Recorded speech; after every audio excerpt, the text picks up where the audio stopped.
Welcome to the third video in a series on developing an HTML5 game from scratch with no third-party JavaScript libraries or add-ons. In this video, we'll tackle the topic of handling input from the player. Without input, there's no interactivity, and without interactivity, a game will be pretty boring. Input comes in many forms, as we'll see shortly, and there are pretty significant differences between what's ideal for desktop users and what you'll need to use for mobile devices. Let's get started. Once you've gotten your head around the concepts presented in earlier videos in this series, including most recently animation, you can start to make a game that's visually interesting. But animation alone can't sustain a player's interest. To make a game truly interactive, we need some input from our player. And HTML provides a pretty wide array of ways for us to get it, starting with the old-school keyboard and mouse. Because they've been around so long as input devices, the events that you can use to handle these modes of input are pretty well understood and relatively easy to use. I'll elaborate on the relatively qualifier shortly.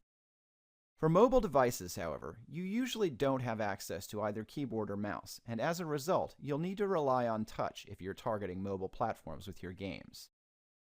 The bad news is that handling touch input is a good deal more complicated, in part because there is no one consistent standard that's handled by all browsers. Later in this video, we'll delve more deeply into the available standards and how to handle touch in a way that works for all the major browsers.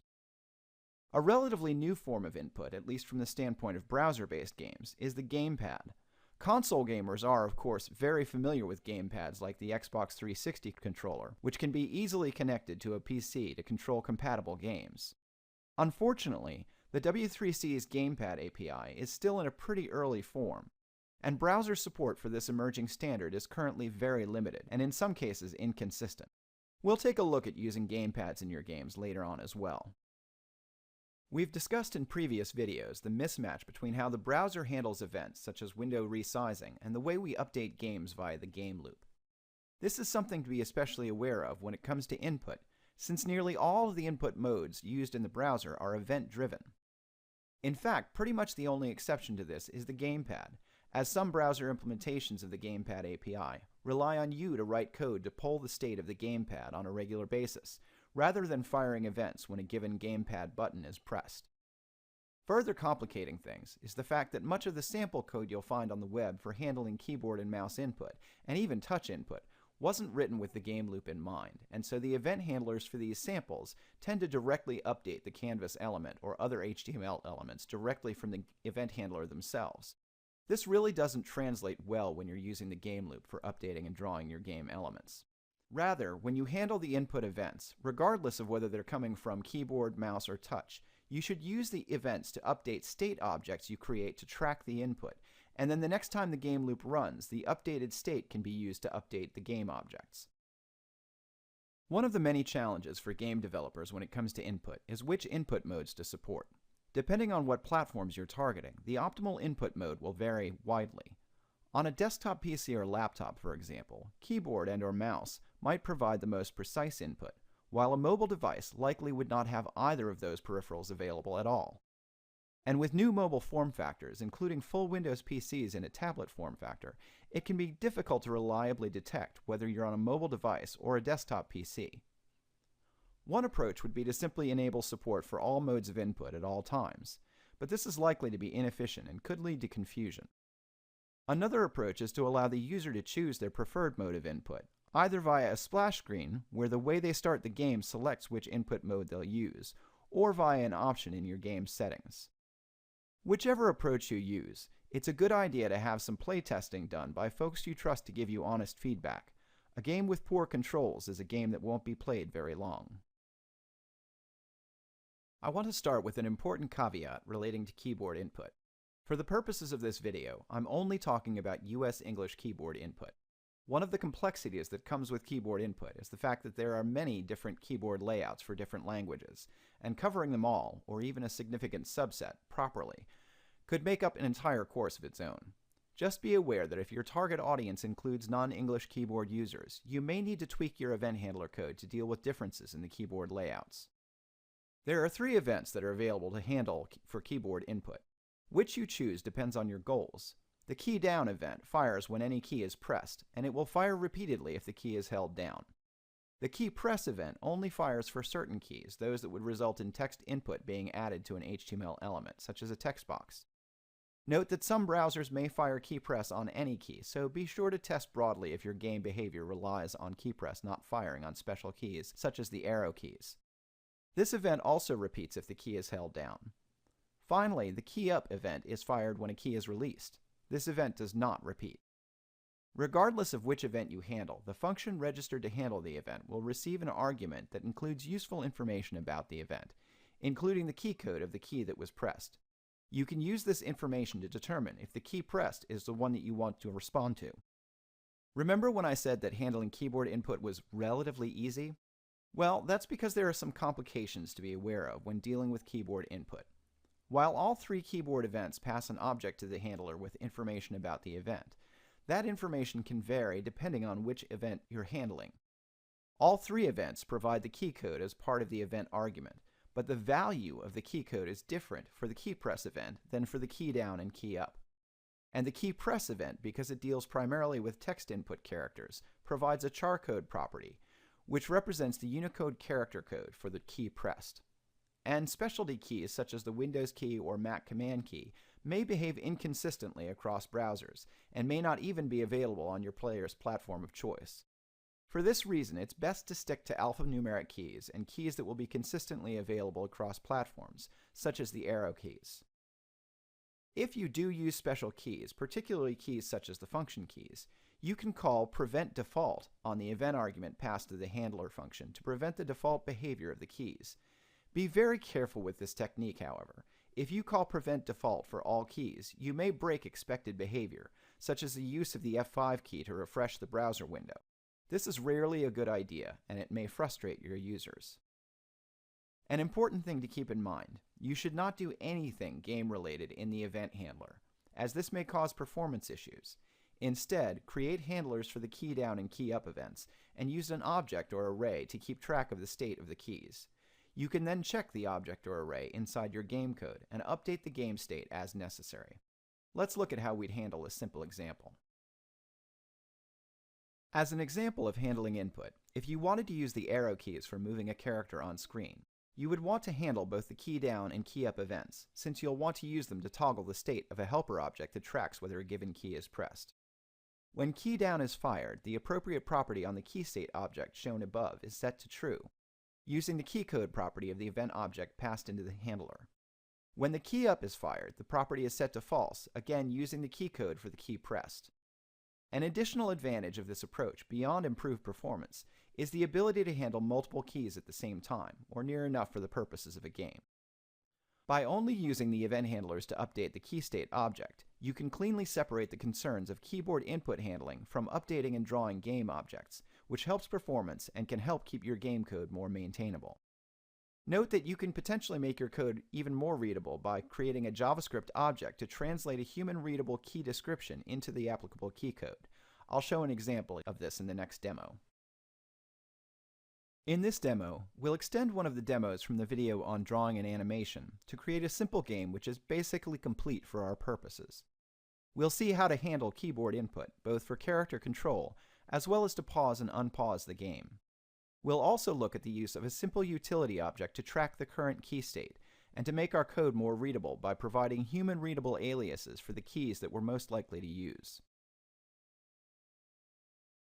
As with previous videos, we're using Microsoft's Web Matrix editor to view and edit our files. The markup for the keyboard demo is pretty simple. Just a couple of style sheets, the same as we've used in previous videos, one which resets the browser's default styles, and another with the specific styles for our game demo. Then we have the canvas element for our game, and I've added a couple of image files which will be combined in the game loop's draw function to create a container or can that will control and use to catch a ball that's dropping from the top of the screen. In a real game, I'd usually create the image elements in code, but adding the elements in the markup allows me to keep the code a little cleaner, since the demo is about input, not drawing images. Next come the script references, which include the game resizing library I showed in earlier videos, as well as a keyboard utility library I wrote for this demo, and finally the main JavaScript file for the demo. Last but not least, as usual, we need to kick off the demo code by calling the init function, which I do by adding an event listener for the load event, This event is typically fired a little later than DOM content loaded, but it'll help ensure that the images have loaded before we try to draw them. A quick note on the style sheet. Since I added some images directly to the page, I've also added a new style rule to the page, which will prevent the images from appearing on screen until I draw them using the Canvas Drawing API. Looking at the main JavaScript file for the demo, I'm again using the IFI pattern to contain the code and only expose specific parts of it to the rest of the world through the game object that I'm attaching to the window object. At the top of the function expression, I declare all of the variables I'll be using, including some new variables for tracking the can that I'll use to catch the ball. Next, I define some objects that I'll use to track the state of the ball and can objects, using JavaScript's object literal notation. For the ball, I have the x and y position, r for the radius, and speed, which represents how many pixels per second the ball should move. For the can, I have an x position, but for the y position, I'm tracking that as part of two different sub-objects, since the can will be made up of two separate images. By structuring it this way, I can easily tweak the position of these images relative to one another. The can object also has a speed property, as well as an offset property to use when rendering if needed. Next, let's take a look at the init function. So I'll expand that. And first I get a reference to the canvas based on the element passed in from the load handler in the markup, and then I get the drawing context from the canvas. Next, I set up the event handlers for the key down and key up events. After that, I call the resize function of the game resizer object and initialize the ball and can objects, and then call the tick function to start the game loop. Looking at the key down and key up handlers, they're pretty simple. In the key down handler, I add a property to the key state helper object that matches the key code property of the event argument passed into the handler and set its value to true. In the key up handler, I set the value of the corresponding key code property to false. Because the code is so simple and doesn't have anything to do with the canvas or rendering, it's very fast and won't interfere with the game loop. Note that in the key down handler, I also call the check for pause function. In the check for pause function, I check the value of the key state helper object to see if the value for the P key is true. This uses a little helper code I wrote to expose the key code as a more human-readable value. If the P key was pressed, I toggle the value of the paused variable, and if we're going from paused to not paused, I reset the value of the last timestamp variable to null and call requestAnimationFrame to restart the game loop. In KeyUtil.js, I'm again using the IFI pattern to contain my code and exposing the keystate helper object, which starts out just being an empty object, and the keycode helper object to the outside world by making the return value of the IFI, using the name KeyUtils. The keycode object isn't really necessary, but it's a convenient way to avoid having to remember the numeric keycodes for the various keys that I might want to handle. Definitely makes the code more readable than trying to remember that 37 means the left arrow key, as we see here. Looking back at the main JavaScript file, in the update function, the first bit of code is responsible for the position of the ball. The first ball always drops from the center of the screen based on the code in the init function. Once the ball reaches the bottom, it's moved to the top of the screen at a random X position. There's also code that prevents the ball from being rendered partially off screen. After the code that sets the position of the ball, I check the keystate helper object for either the left arrow or right arrow key value being true. If either of those are true, I modify the X value of the can object in the corresponding direction by either adding or subtracting the value of the can speed property multiplied by the delta, which represents the amount of time that has passed since the last update. As noted in previous demos, this ensures that our object moves at a consistent rate over time, regardless of our actual frame rate. Note that I check the value of the can X property before updating the position to ensure that it doesn't go outside the bounds of the canvas element.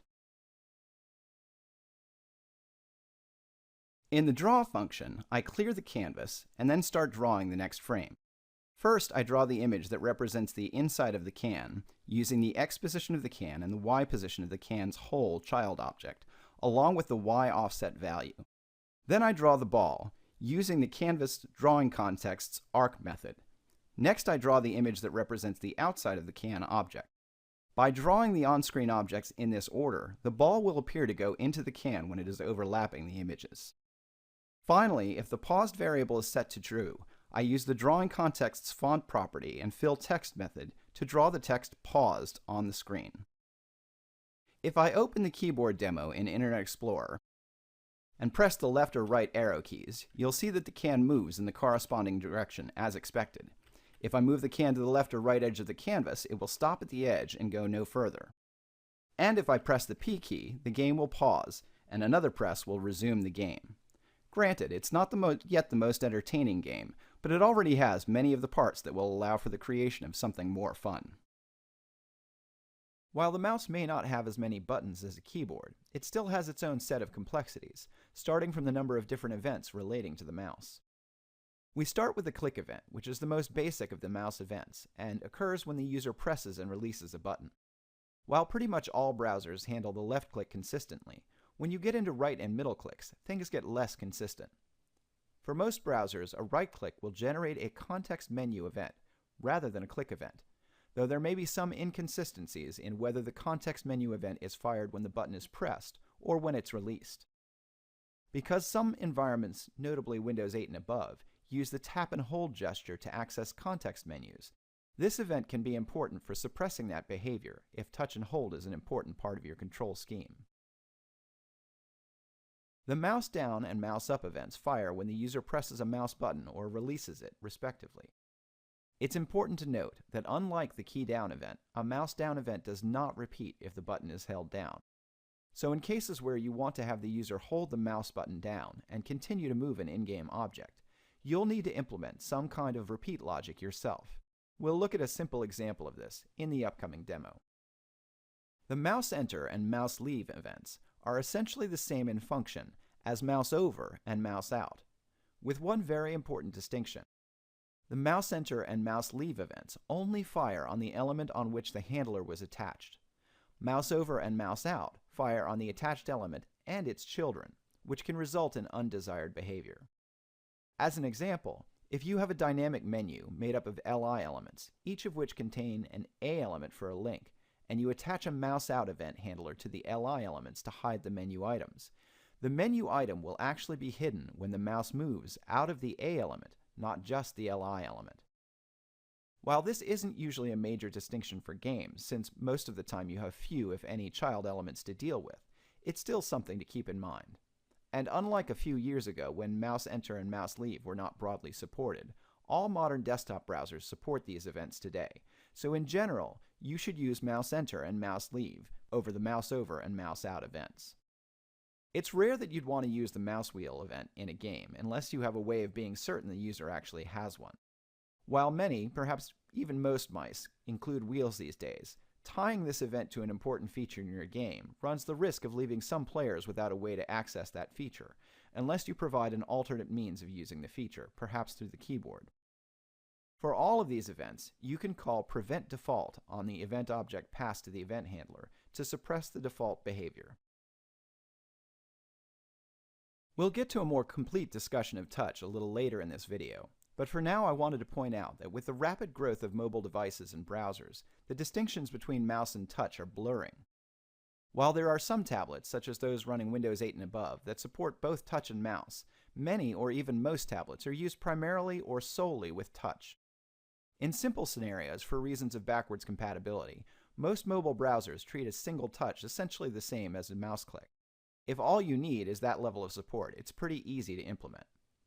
Things start to get a little more inconsistent when it comes to supporting things like tap and hold.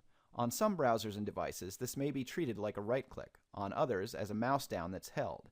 Because touch and mouse are two separate input models, this can be messy to deal with. The Internet Explorer team, looking at the landscape of mouse and touch, and also wanting to provide first-class support for pen and stylus input, came up with an updated API called the Pointer Events API. This API unifies mouse, touch, and pen into a single set of input events that provide detailed information about the type of pointer involved, the number of touch points when using touch, and more.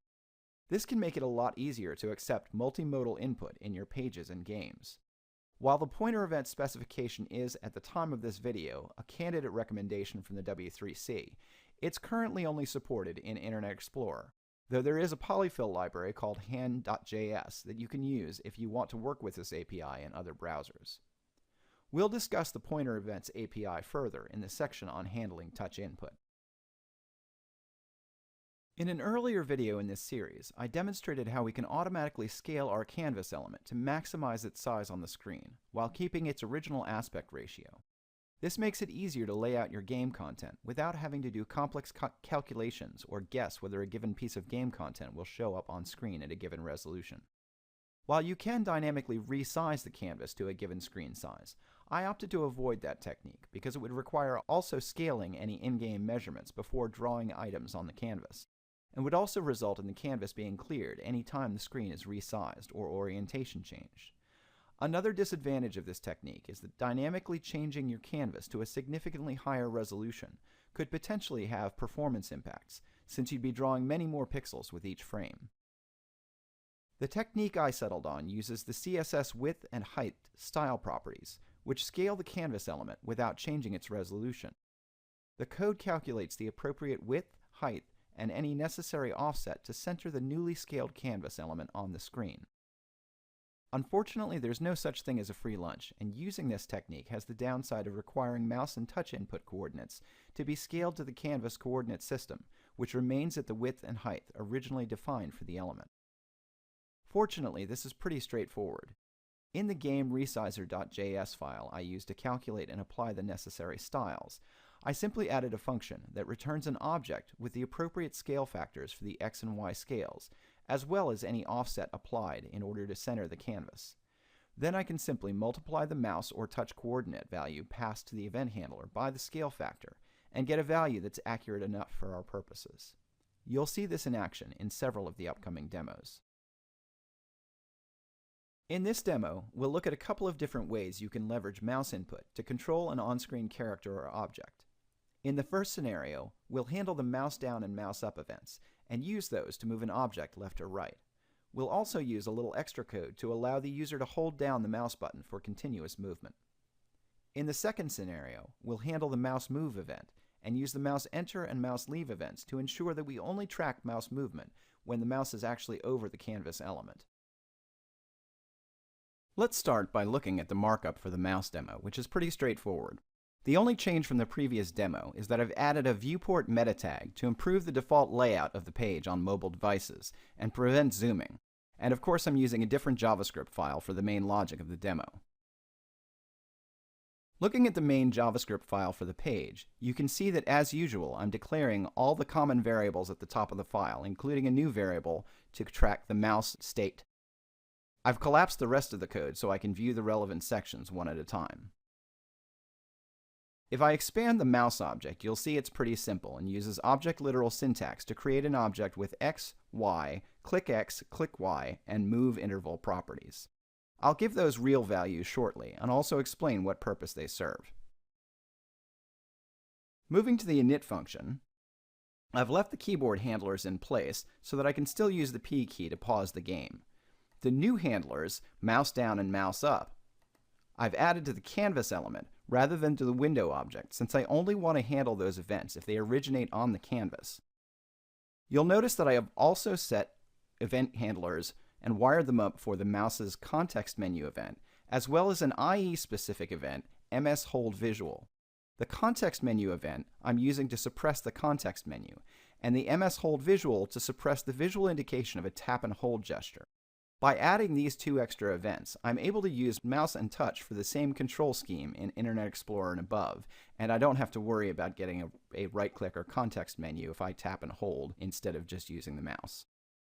As in the previous demo, next I call GameResizer.resize, but in this demo I've modified the resizer.js file to include logic to help me scale the input to the scale of the canvas. The rest of the init function is the same as before. I initialize the location of the ball and the images that make up the can, and start the game loop by calling the tick function. Switching for a moment to resizer.js, recall from earlier videos that this file had a resize function whose purpose was to respond to any change in the size or orientation of the browser window by calculating the maximum width and height that the canvas could occupy in the window, maintaining its original aspect ratio, and set the CSS width and height properties for the canvas appropriately. The function also calculates and applies any necessary offset to center the canvas horizontally or vertically. I've modified the code a bit by adding an input scale object, again using object literal syntax, to track the scale factor in the x and y directions, as well as the offset applied. Inside the resize function, I set these values based on the resize values used.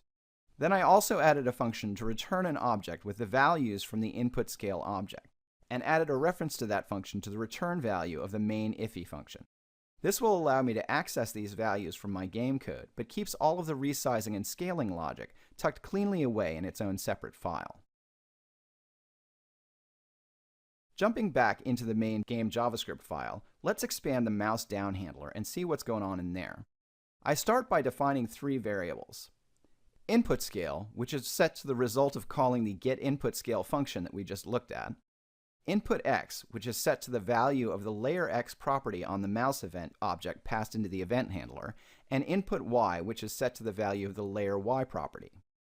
Once I've got these values, I update the mouse state object's x and y properties to the result of multiplying the input x or input y value by the relevant scale factor, and then set the mouse's click x and click y properties to match. You'll see why I have these additional properties in a moment. I then log the scaled values to the browser console to aid in debugging. In production code, I'd want to remove this line to avoid any performance overhead. The last section is the extra code I talked about just before starting this demo. Its purpose is to allow the user to hold down the mouse button to continue to move the can left or right. This works by checking the move interval property on the mouse object. If it doesn't exist, then there's no set interval loop running. So I'll create one by calling setInterval and passing it an anonymous function which will run at an interval based on the FPS variable, which defaults to 60. When we divide 1000 by the target FPS, we get a value in milliseconds that will be close to the 60 frames per second target. The anonymous function sets the mouse object's clickX and clickY properties to the X and Y properties. Why? Because when I check the value of clickX in the update function, and I've taken the desired action, the value of clickX will be set to 0 to prevent the can from moving continually if the mouse button is released. Let's take a look at that code. In the update function, after the code that manages the ball, which hasn't changed from the previous demo, I check the clickX property of the mouse object, and if it's greater than 0, I check whether the click was on the left or right half of the screen. Whichever side the click was on, I change the X position of the can accordingly, and the draw function then draws the can based on the updated position. As I noted earlier, once I update the X position of the can, I set the value of clickX to 0. That way, on the next iteration of the game loop, if there isn't a set interval loop running for the mouse, the update function will not modify the position of the can. But what if I did start a set interval loop? How do I stop that? That's the job of the mouse up handler. If the user releases the mouse button and the mouse state object has a handle to a set interval call, the event handler calls clear interval on that handle and sets the related property to null. Now let's have a look at the demo in action. You'll see that if I click on the left side of the screen, the can moves left. If I click on the right side of the screen, the can moves right. Since I'm running this demo on a touch-enabled device, I can also use touch in Internet Explorer 11 and get the exact same behavior. If I run the demo in Chrome, you can see that the mouse behavior is identical. But if I tap with my finger, I only get the equivalent of a mouse click, and the hold behavior doesn't work. Likewise, the mouse behavior works just the same in Firefox, while the behavior when using touch has some subtle differences, but still doesn't really work the way I'd like. So if you're planning to rely on mouse events doing double duty with touch, be sure to put some effort into testing on all your target platforms. Speaking of target platforms, what you're looking at now is the demo running in Internet Explorer on Windows Phone 8. As I mentioned earlier, because of the way that IE handles mouse and touch input, the control scheme works just as well with touch here as it does in IE on the desktop. Testing on a Nexus 7 Android device, Chrome works pretty much the same as on the desktop. A tap does give me a mouse click, but it's clearly not optimal for the current control scheme. In addition to handling the mouse up and mouse down events, I can also set up a control scheme using the mouse move event, and have the can track the position of the mouse as long as the mouse pointer is over the canvas element. I've already written up the code for this in a separate JavaScript file, so let's just comment out the original script reference and uncomment the new one.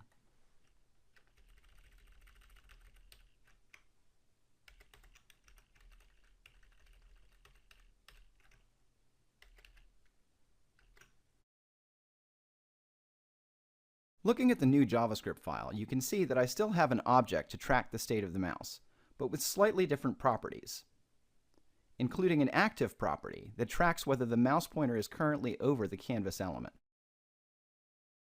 In the new version of the init function, I'm handling the mouse move, mouse enter, and mouse leave events.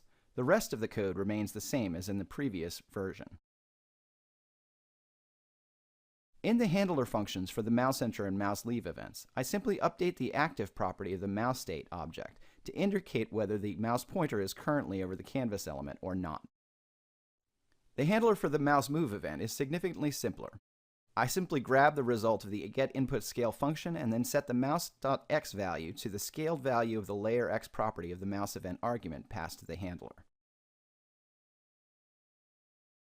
The update function is likewise simplified and simply checks the active property, and if it's true, sets the x position of the can image to the x position of the mouse state object minus half the width of the can image, which will center the image on the mouse pointer once drawn.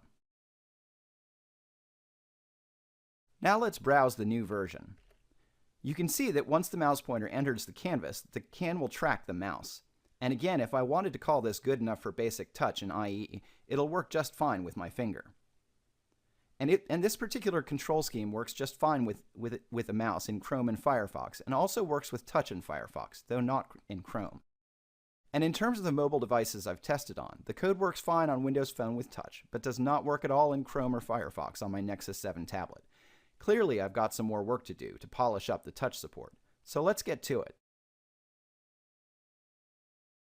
In the previous section on mouse events, we touched on the question of mouse versus touch versus pointer, and what that means for the state of touch input today.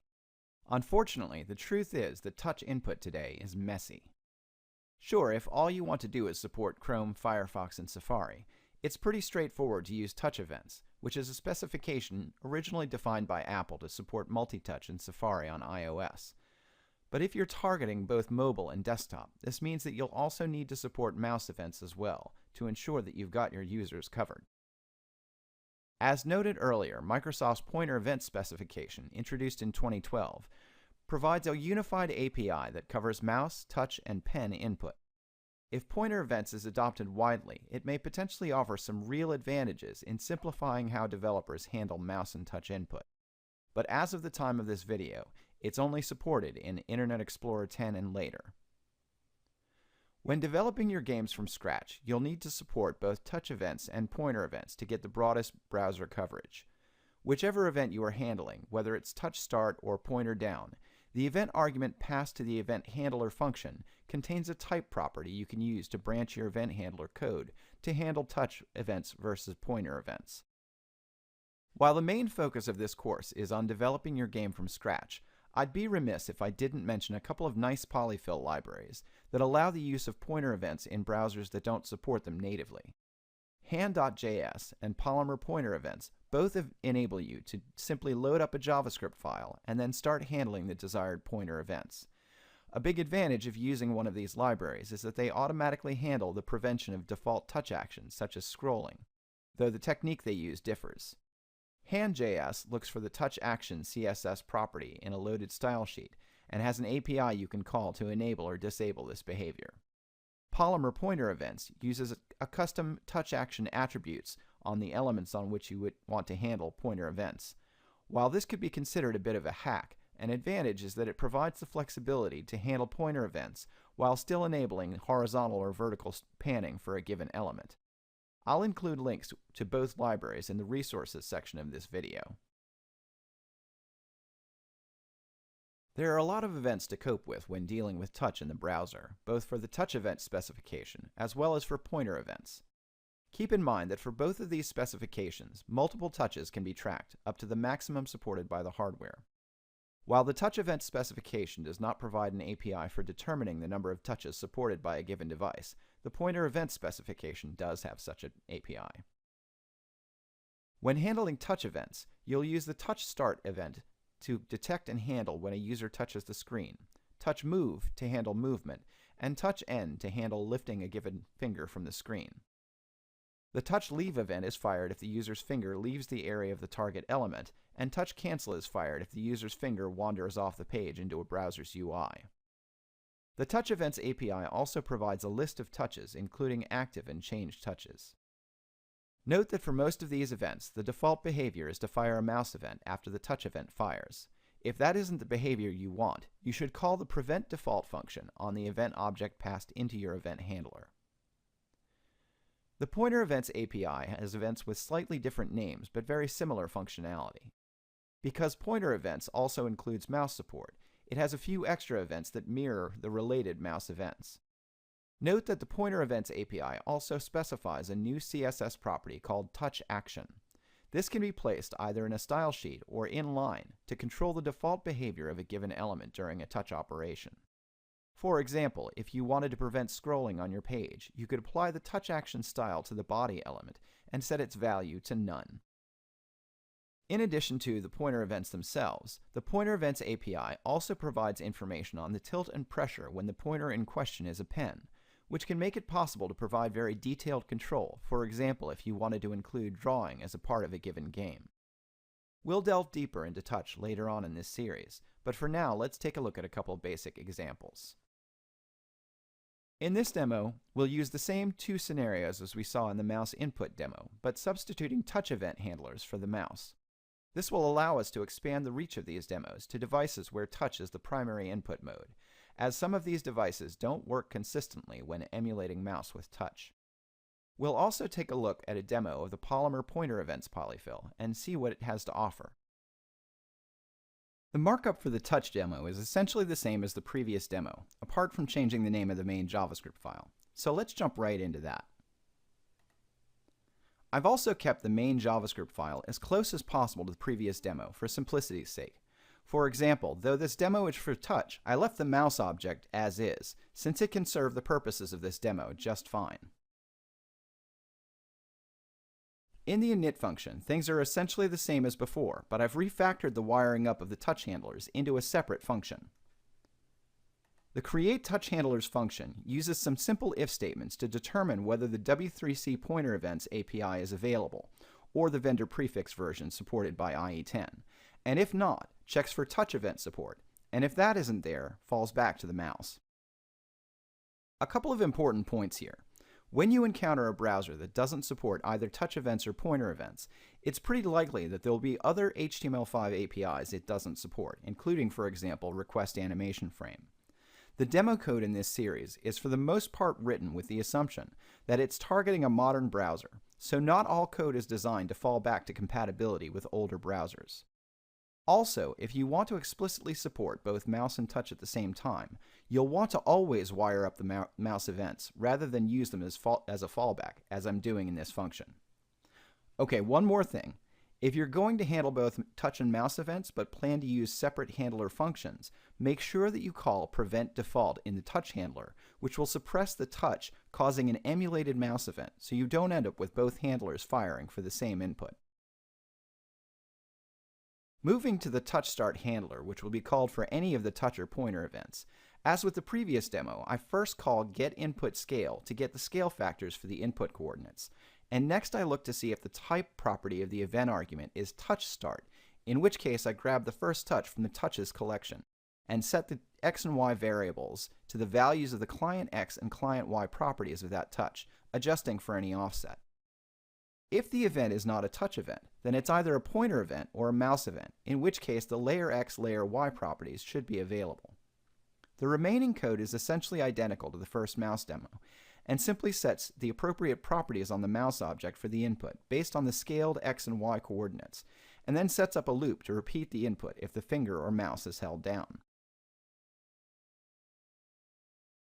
As with the previous demo in the touchEnd handler, I'm simply checking the mouse object to see if we have a loop running for repeated input, and if so, clearing that loop.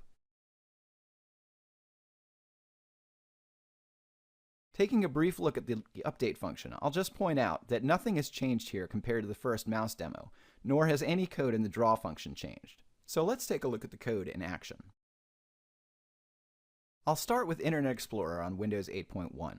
Consistent with the mouse demo, if I tap on the left side of the screen, the can moves left, and if I tap on the right, the can moves right. Because I've handled the context menu and MS-Hold visual events and called prevent default on their event argument objects, you won't see either a context menu or a visual indicator of the tap and hold when running this demo on IE. Again, because of the unified pointer model in IE, this demo will work with both mouse and touch, or even pen for that matter, without extra effort on my part. Looking at the same demo in Chrome, it's functionally identical with touch, with one exception. Because Chrome does not support the MS-Hold visual event, I can't suppress the Windows 8.1 tap and hold visual from appearing, though I can still successfully suppress the context menu. Also note that because the context menu event is being handled on the canvas element, if I touch and hold outside the canvas, the context menu is still available. As you might expect, if I run the demo in IE10 on Windows Phone, it works just fine. In this demo, the vendor prefix version of the handlers are used, but also work fine without these, again due to the unified pointer model used by Internet Explorer. And finally, if I test in Chrome on the Nexus 7, things work well here also, much better than using the mouse events. One thing that I didn't do here, and I'll leave as an exercise for the viewer, on mobile devices there's usually no keyboard, so using the P key to pause the game doesn't make much sense. Instead, I'd want to define an area on the canvas with a pause button image and check for taps within that area, and toggle the pause state. I've included in the downloads for this video a second version of the main JavaScript file for this demo, which mimics the functionality of the second mouse demo, and only using touch event handlers.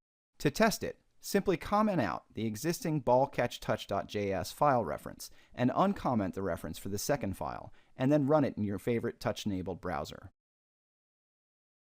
As I mentioned earlier, I wanted to show you at least one demo of the Polymer Pointer Events polyfill. This demo, which is based on some code originally written by Sebli Delisle, and I hope he'll forgive me if I'm not pronouncing that correctly, shows how you can create a virtual joystick that will work in all touch-enabled browsers. Since this series is about developing from scratch, I'm not going to dive into the code on this one, but you can certainly visit the link in the resources section and have a look yourself. The last form of input we'll look at is the newest, the Gamepad API. Currently an editor's draft from the W3C, the Gamepad API provides access to connected gamepads, either wired through USB or Bluetooth connected.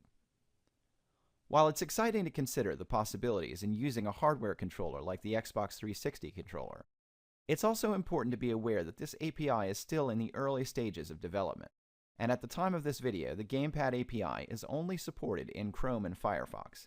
In fact, the version of Firefox I'm using has the Gamepad support disabled by default, making it utterly impractical for mainstream use.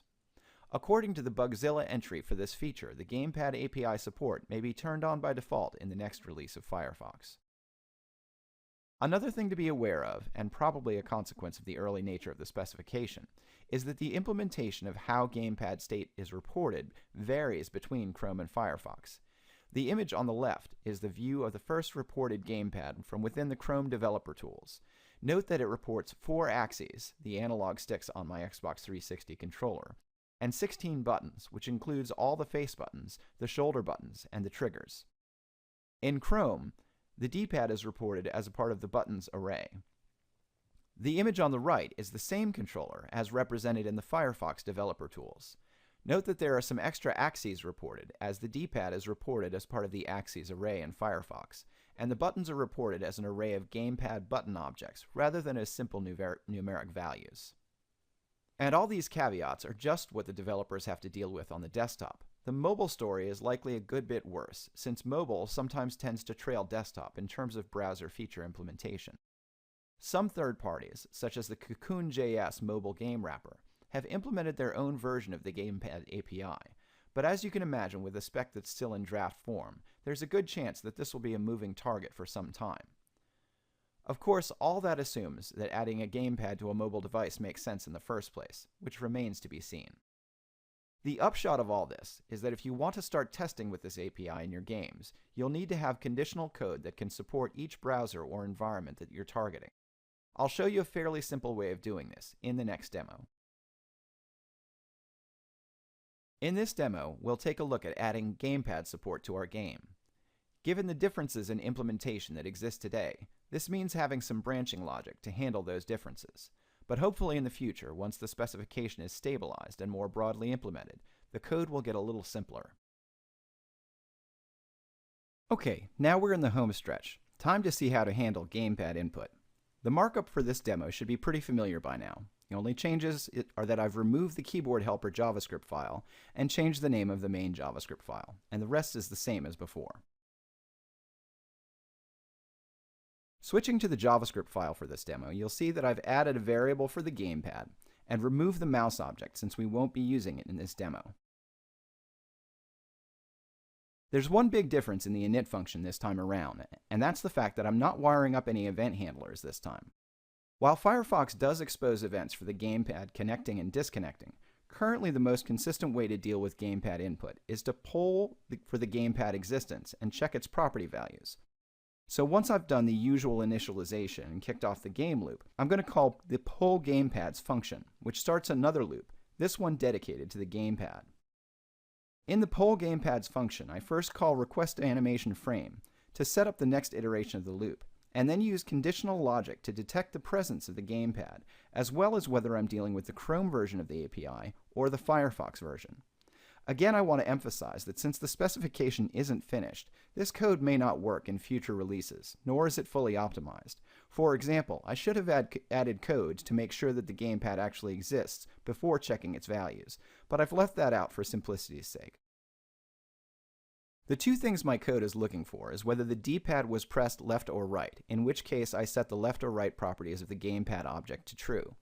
These properties don't exist on the gamepad object returned from either version of the API, but thanks to JavaScript's dynamic nature, I can easily tack them on so I don't have to define a separate object.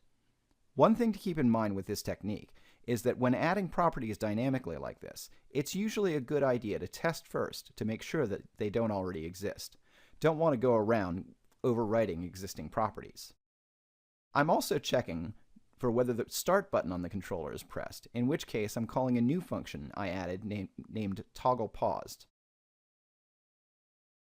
The togglePaused function simply has the same code we've been using to pause and unpause the game. You can probably guess before I even show you what the code for the update function looks like. It simply checks the gamepad object to see if the left or right properties are set to true, and if so, applies the appropriate changes to the can object's X property, and then sets the corresponding gamepad property to false. Because we're using a polling loop to obtain the values from the gamepad, there's no need for the additional code used in the mouse and touch demos to continue the movement when a button is held. The draw function again remains the same as before. As you can see, if I open this demo in Chrome and manipulate the D-pad on my Xbox controller, the can moves left and right. And if I press the start button, the game pauses. The pausing logic could probably use a little refinement, since if you hold the button too long, it detects the button multiple times, but it's adequate for now.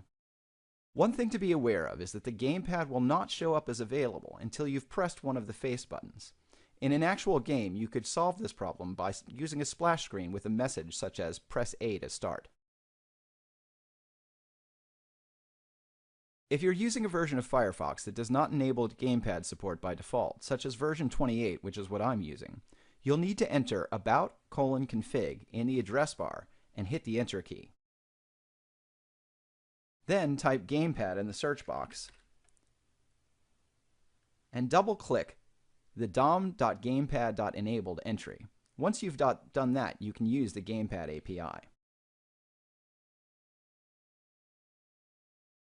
However, the same caveat as with Chrome applies in that you need to press a button before the gamepad becomes active. My testing suggests that you may need to hold the button longer with Firefox than with Chrome, but that may simply be a product of this being an early implementation. The HTML5 Rock site has an article describing an early test of the gamepad API in a Google Doodle. One really cool thing about the article is that it includes a gamepad tester that works with either Chrome or Firefox. If you run this in both Firefox and Chrome, you'll see what I mentioned earlier in terms of differences in the button and D-pad mappings. In Chrome, the on-screen version of the buttons, sticks, and D-pads do pretty much exactly what you'd expect based on manipulating the controls of the Xbox controller. But in Firefox, some of the mappings are a little off. While preparing this video, I found all kinds of useful information relating to the topic of browser input.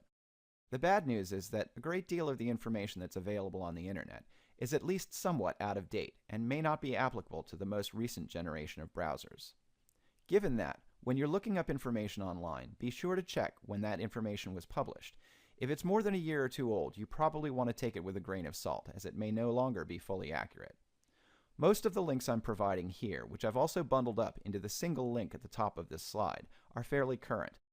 I've included a couple of older links on handling touch in IE, as you should be aware of how to handle touch in both IE10, which requires vendor-specific event name syntax for the pointer events, and IE11, which uses the standardized syntax. In this video, you've seen the broad range of input available to developers for use in their HTML5 games. We've discussed some of the challenges that go along with the various modes of input, and which modes of input are optimal for a given platform. With this information in hand, you're ready to make your games interactive and bring the player into the experience. I hope you found this video informative. Thanks for watching.